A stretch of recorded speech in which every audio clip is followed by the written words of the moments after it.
Ya estamos. Bueno, damos la bienvenida a Tomás Ladrix, que va a dar una de las dos clases de hoy.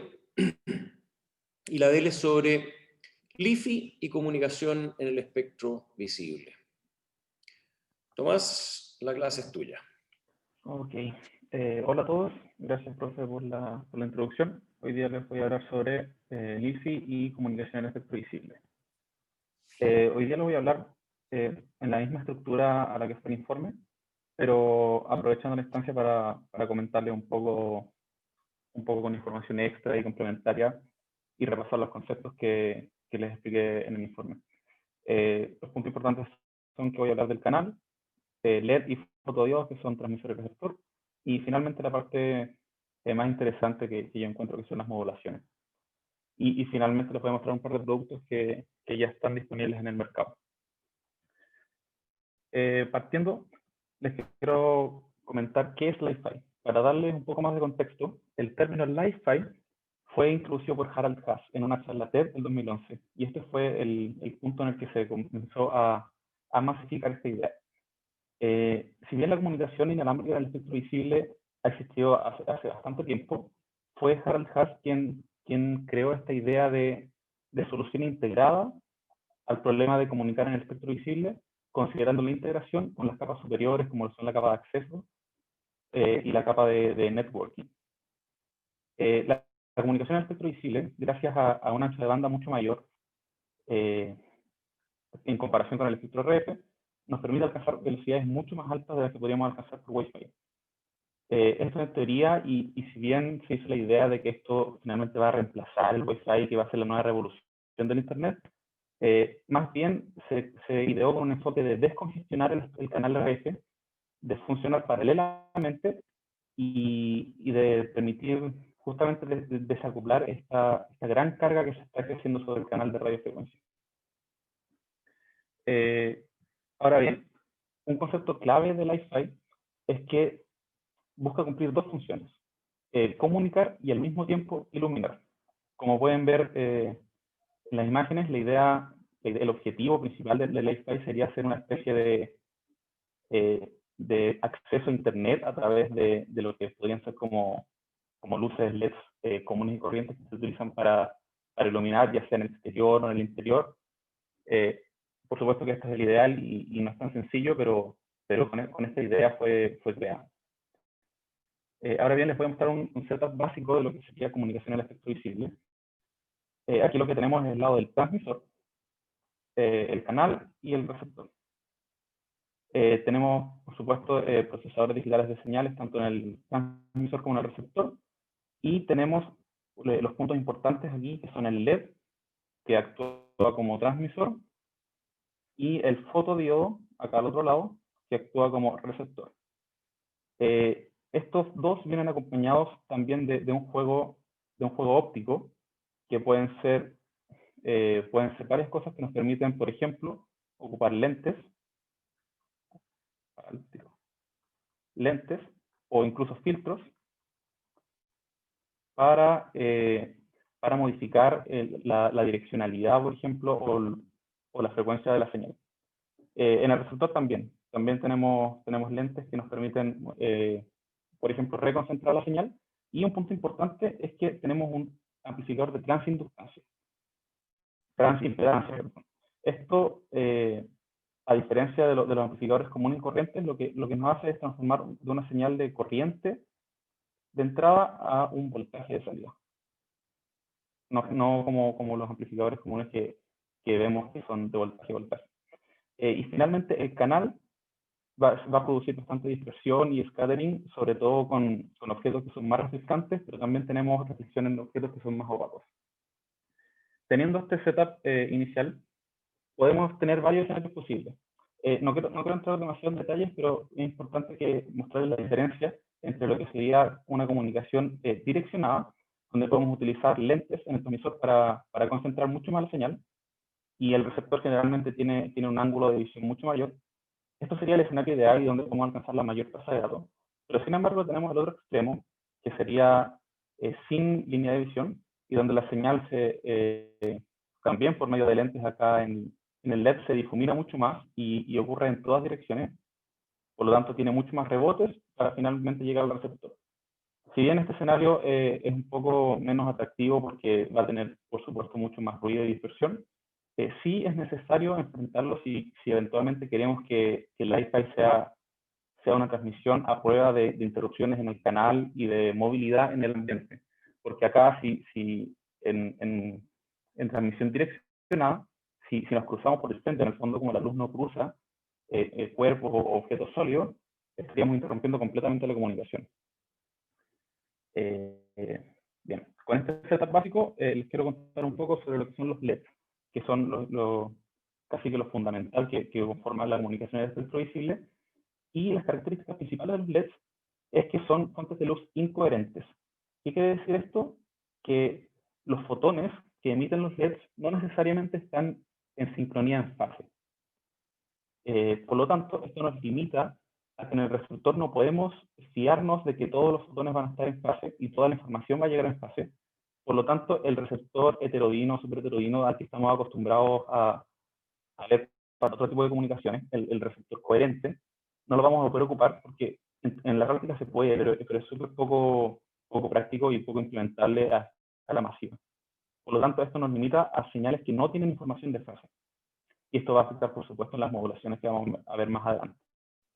Estos generalmente tienen una cubierta, estas son la óptica que yo les decía, que puede ser, por supuesto, más opaca para difuminar más la luz, o puede ser más transparente, que también difuminan, pero permiten una transmisión mucho más direccionada.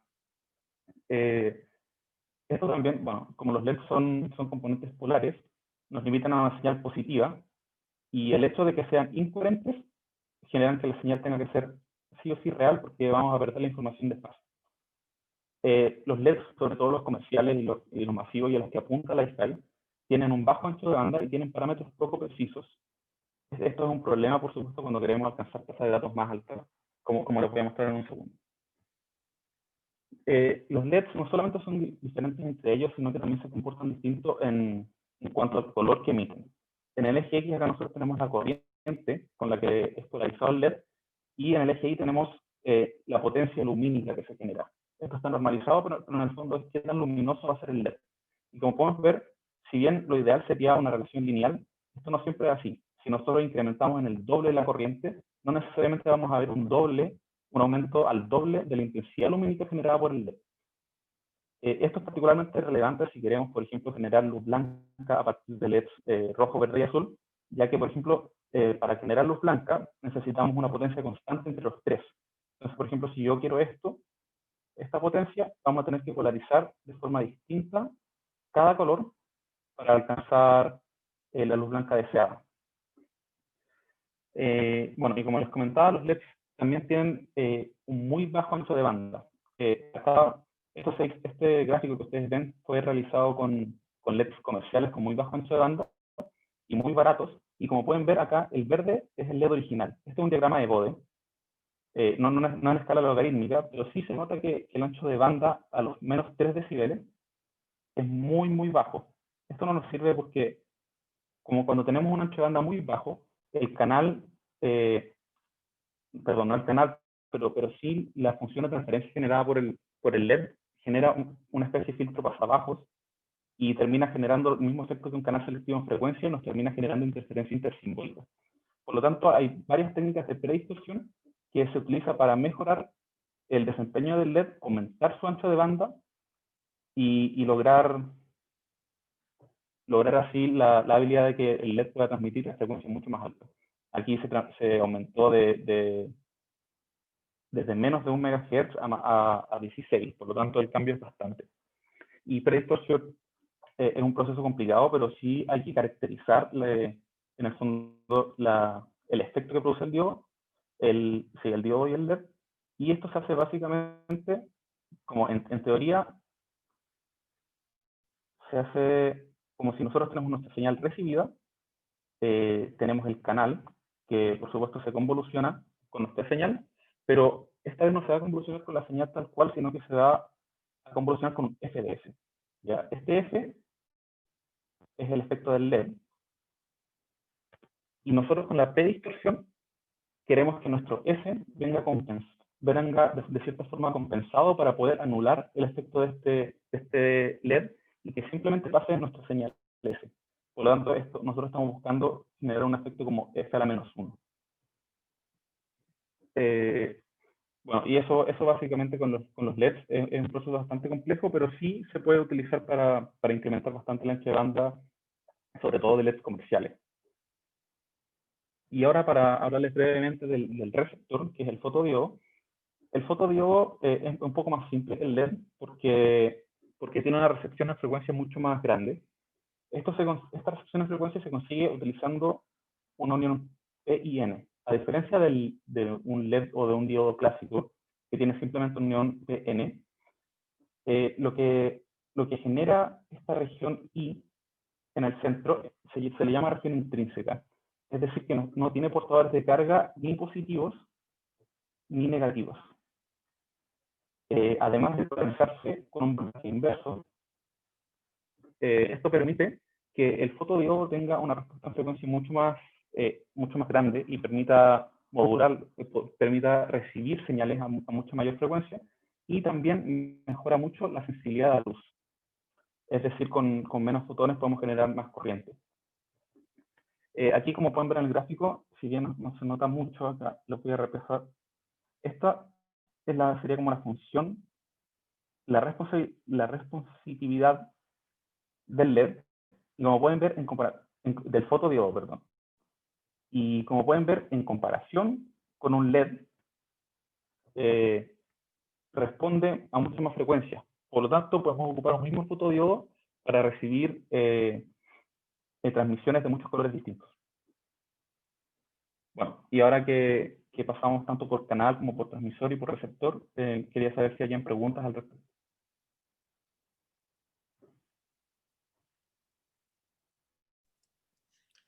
¿Preguntas?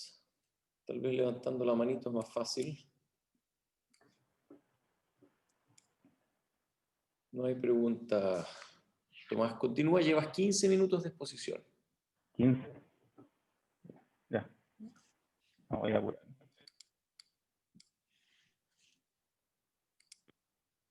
Dale nomás. Bueno, y ahora la parte más interesante, me queda poco tiempo, pero son las modulaciones. Las modulaciones tienen ciertos requisitos y justamente se debe a los LEDs y a los receptores. Y la característica principal es que nuestra señal tiene que ser positiva y tiene que ser real. A este tipo de transmisión se le llama modulación por intensidad y detección directa, ¿ya? En donde no vamos a tener la información de fase, por lo tanto solamente vamos a poder modular la amplitud de la señal. Y si bien no son requisitos, sí son cosas que nos gustaría tener, que sería, por ejemplo, control de iluminación, para poder transmitir eventualmente con el LED, con una baja luminosidad, pero al mismo tiempo comunicando.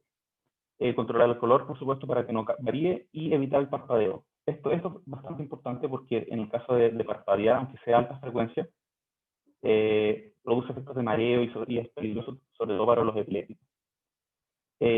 Bueno, y frente a todos estos requisitos, se formularon 3 enfoques principales, que son modulaciones con portadora única, o FDM, y una modulación única para la comunicación electrovisible, que se llama Color Shift Key.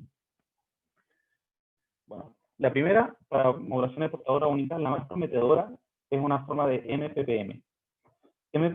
La modulación PPM clásica implica modular en función de la posición en una subdivisión del tiempo de símbolo. Si nosotros acá tenemos el tiempo de símbolo, el tiempo está dividido en n subdivisiones, y según la posición en la que está el pulso, vamos a codificar cierto número. Ahora bien, MPPM amplía esta idea de un pulso por tiempo de símbolo y permite que haya más pulsos en un tiempo de símbolo. Por lo tanto, vamos a tener varias combinaciones.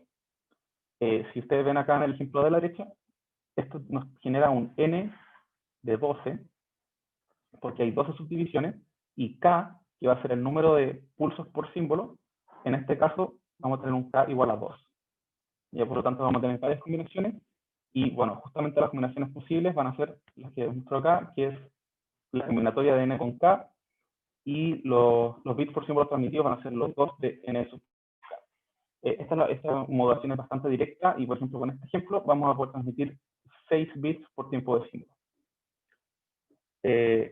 Esta es la más simple, pero a tasas más altas se complica un poco, sobre todo por la sincronización que tiene que tener el transmisor con el receptor para poder identificar bien el inicio del tiempo de símbolo y el fin para poder tener las subdivisiones correctamente ajustadas.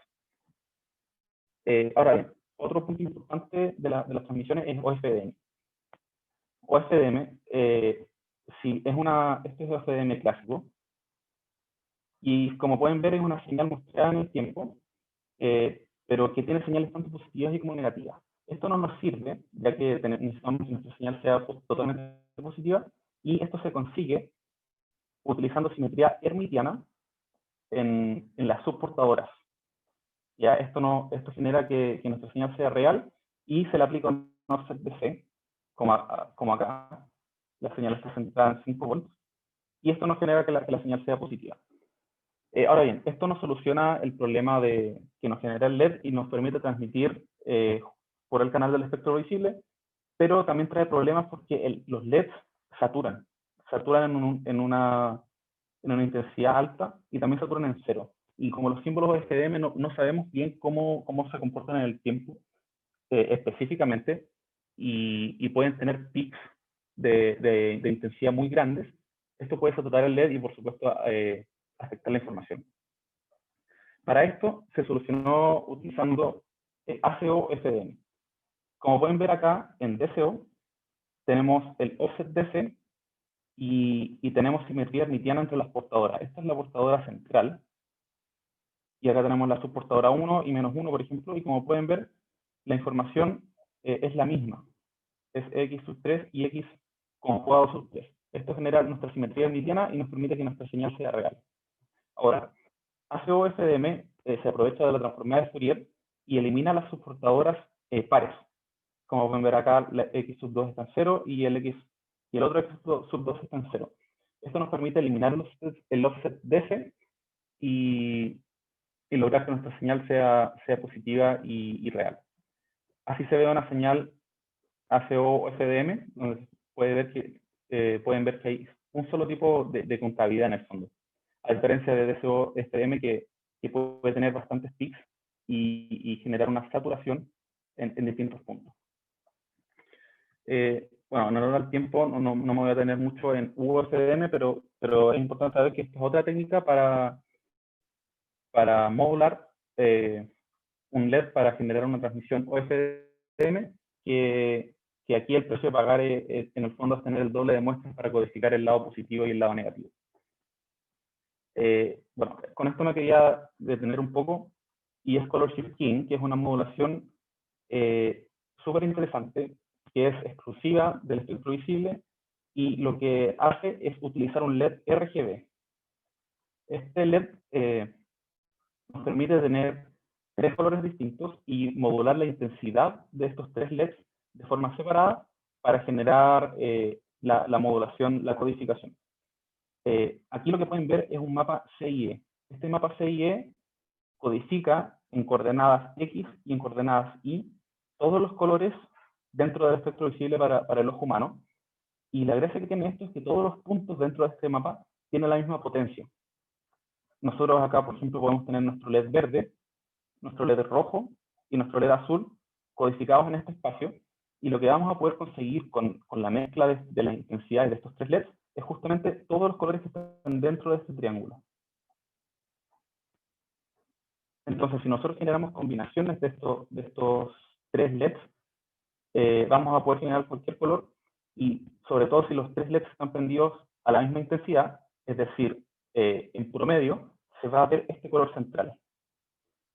Y este color central es justamente el blanco. Por lo tanto, con el LED RGB vamos a poder generar luz blanca, pero vamos a estar modulando los colores. Es decir, rápidamente se podría ver color verde, color azul, color rojo, pero en promedio vamos a ver que la luz aparente es luz blanca.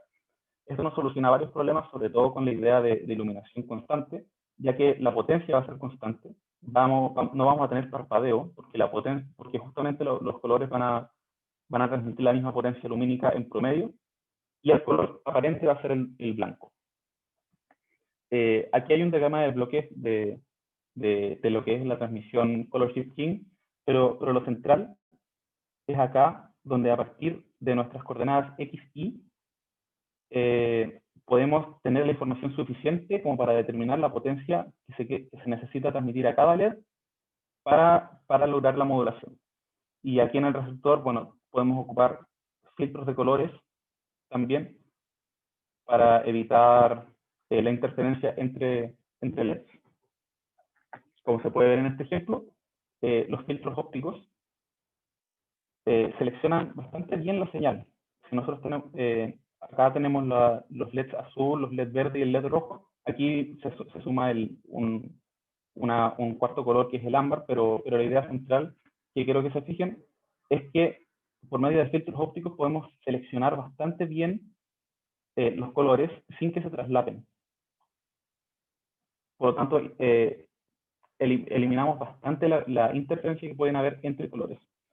Y esta línea verde que pueden ver acá del fondo corresponde a la respuesta del fotodiodo, que tiene una respuesta mucho más amplia y por lo tanto podemos ocupar uno para recibir todos los colores. Bueno, y finalmente, para terminar, les quiero mostrar un par de productos. Si bien esta tecnología no está masificada y hay muchos papers e información sobre posibles aplicaciones, esto se va a poder ver en el futuro, pero actualmente lo principal son los productos generados por esta empresa que se llama Pure Lifestyle, y que es justamente la empresa de Harald Haas, que fue el que concibió esta idea de Lifestyle. Y como pueden ver, se han creado estos módulos que, bueno, si bien transmiten en infrarrojo para el uplink, tienen el fotodetector acá, que detecta la señal lumínica y puede transmitir a bases de datos de alrededor de 1 gigabit por segundo, o incluso más, dependiendo de las condiciones del canal. Y se han hecho pruebas de conceptos, por supuesto, para integrarlos, por ejemplo, en celulares. Y esto sería bastante interesante ver en el futuro para poder tener conectividad Wi-Fi finalmente en celulares o bueno, quizás en muchas más aplicaciones. Bueno, muchas gracias. Eso sería todo. No sé si hay preguntas, no sé si me refiero mucho con el tiempo. Tomás. En honor al tiempo, tenemos espacio para una pregunta, si la hubiera. Yo tengo una pregunta. Dale, Francisco. Hola Tomás, felicitaciones por la presentación. Tengo una pregunta sobre la modulación del mapeo de colores. Sí. Es que si bien puede ser discreta, los colores son continuos a través del espectro. Entonces, ¿cuál es la resolución máxima que podría tener? No sé si tiene el dato, pero ¿se puede obtener una resolución más fina del mapeo? Sí, acá lo que les muestro en el mapa CIE son los extremos. Es decir, estos son todos los colores lo que está dentro del triángulo son todos los colores posibles que podemos obtener por medio de 3 LEDs. Pero por supuesto que la codificación acá está hecha con los extremos, es decir, con el azul 100% encendido y los dos apagados, pero sí se pueden generar puntos intermedios por medio de combinaciones de la intensidad de estos 3 LEDs y subdividir este triángulo en el fondo en muchos más símbolos. Así que sí se puede, y el color percibido central también sería el blanco, ya que en promedio la energía se percibiría como luz blanca, pero estaríamos modulando colores, solamente que cambios de color mucho más finos. Vale, eso. Muchas gracias por la pregunta, Francisco. Muchas gracias, Tomás, por la exposición. En honor al tiempo vamos a dejarlo hasta acá y vamos a seguir con la próxima clase.